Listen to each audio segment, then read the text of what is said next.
स्पर्धा and you are welcome back to my channel the inside wonder. So guys, आज का video होने वाला है लाइफस्टाइल बेसिक, जिसमें मैं देने वाली हूँ अपने कुछ पर्सनल सवालों के जवाब।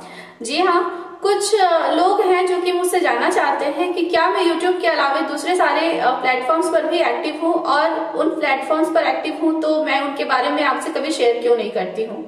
इसके अलावा कुछ लोग ये भी जानना चाहते हैं कि क्या मैं YouTube से पैसे कमाती हूँ।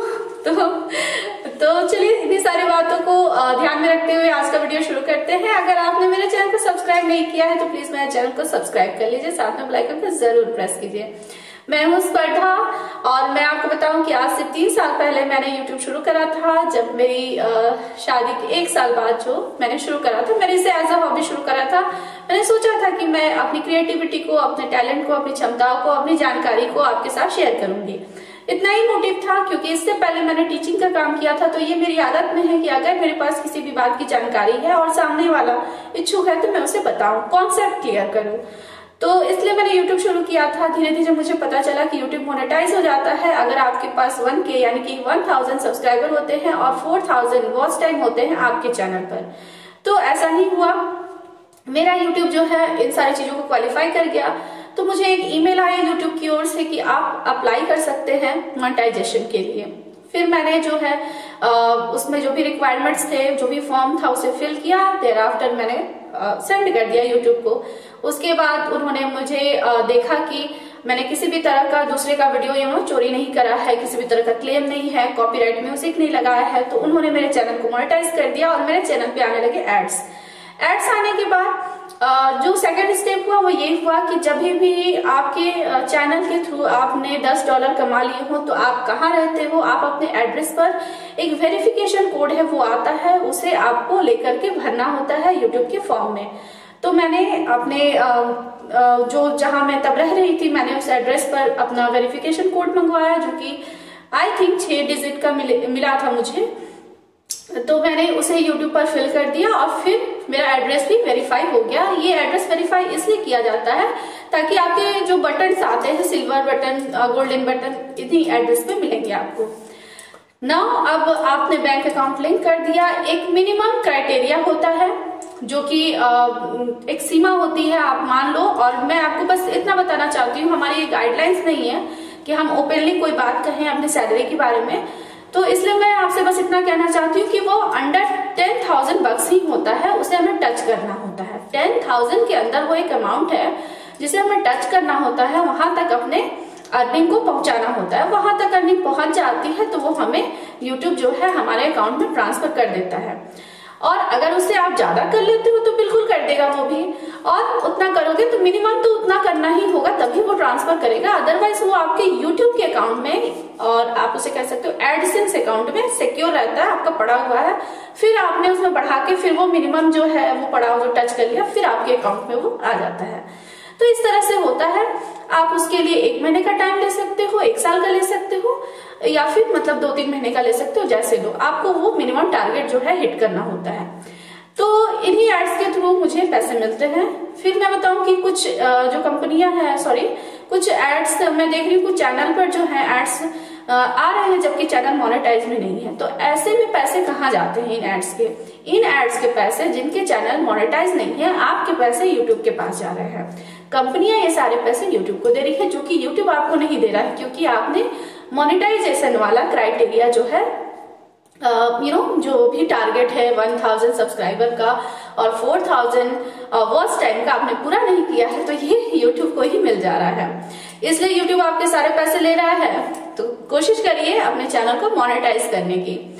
नाउ YouTube के अलावा मैं किन सारे और प्लेटफॉर्म्स पर हूँ, तो मैं बताऊं कि साल 2021 में मैंने कई ऑनलाइन प्लेटफॉर्म्स पर काम करा है। मैंने YouTube के अलावा, जैसे कि मैंने आपके साथ शेयर किया, मैं टीचर रह चुकी हूँ। तो मुझे एजुकेशन जो सेक्टर है शुरू से पसंद था। तो मैंने हुरिक्स डिजिटल प्राइवेट लिमिटेड के साथ में काम करा था। वो एक कॉन्ट्रैक्ट बेसिस काम था, जिसमें मैंने 3 महीने का कॉन्ट्रैक्ट उनके साथ साइन करा था।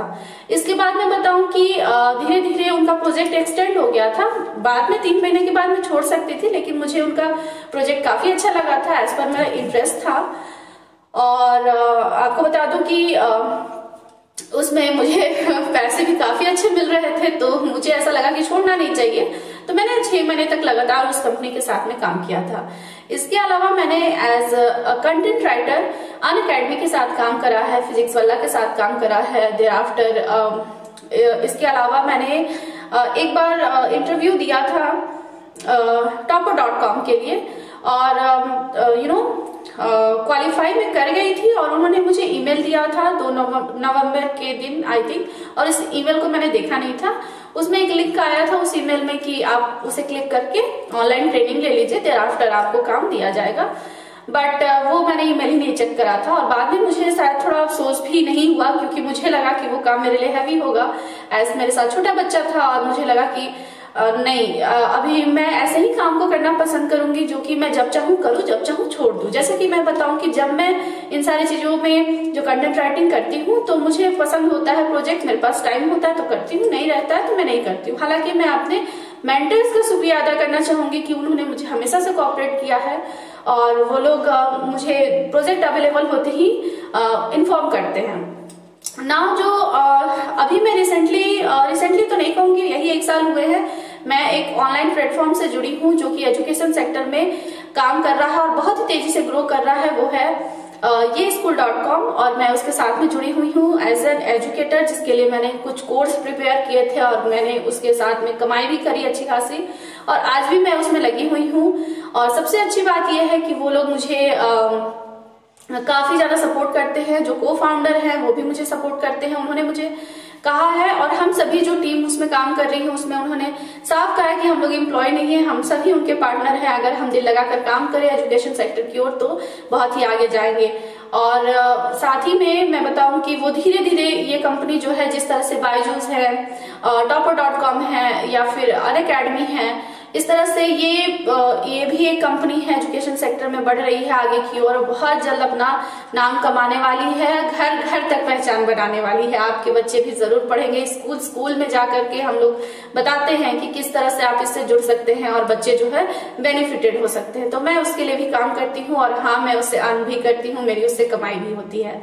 तो ये थे कुछ पर्सनल सवालों के जवाब। अगर आप चाहते हो कि घर बैठे कुछ करो तो आप बिल्कुल कर सकते हैं। इसके लिए आपको बाहर निकलने की जरूरत नहीं है, जरूरत है तो आपके योग्यता की।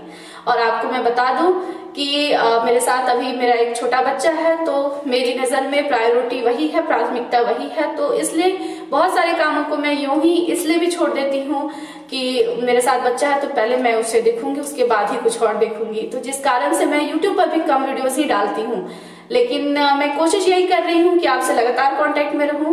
आप मुझे ऐसे ही सपोर्ट करते रहिएगा, तो मेरा ये कोशिश जो है, जरूर मेरी ये कोशिश कामयाब होगी।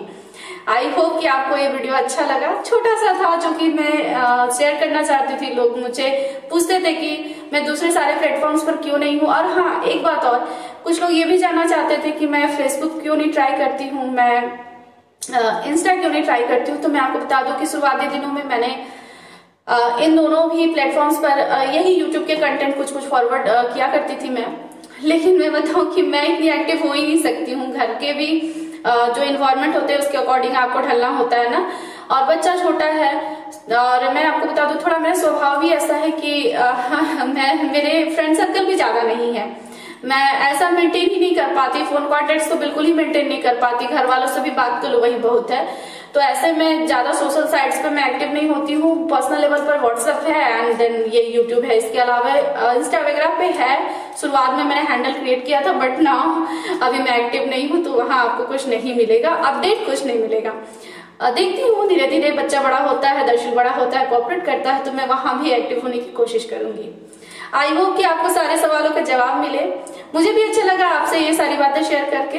तो आप जरूर क्रिएटिव बनिए और कुछ ना कुछ जरूर करिए, खाली मत बैठिए। मिलते हैं हमारे नेक्स्ट वीडियो में, तब तक के लिए बाय बाय।